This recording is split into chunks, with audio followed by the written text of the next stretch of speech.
যাদের বাড়িতে আমার মেয়ের মতো ছোট বাচ্চা আছে তারা তো নিশ্চয়ই জানো ওদেরকে সাথে নিয়ে কাজ করা কতটা কঠিন হয়ে যায়।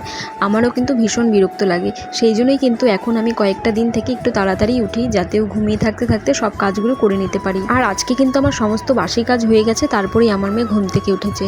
তো চলো এখন তোমাদের সাথে শেয়ার করব আমি আমার মেয়েকে কেমন করে খিচুড়ি বানিয়ে দিই। আমি কিন্তু ওকে সবসময় খিচুড়ি দিই না, যখন দেখি ঘরে ভালো কোনো সবজি আছে তখনই ওকে খিচুড়ি বানিয়ে দিই।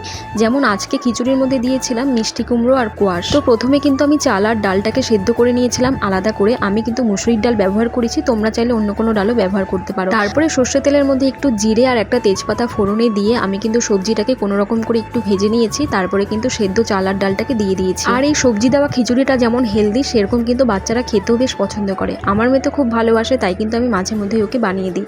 তো যাই হোক, ওকে খাইয়ে দিয়ে আমি জামা কাপড়গুলো ধুয়ে নিয়েছি, তারপরে রান্নাগুলোও কমপ্লিট করে নিলাম। তো চলো আজকের ভিডিওটা এখানেই শেষ করছি, দেখা হচ্ছে নতুন কোনো ভিডিওতে।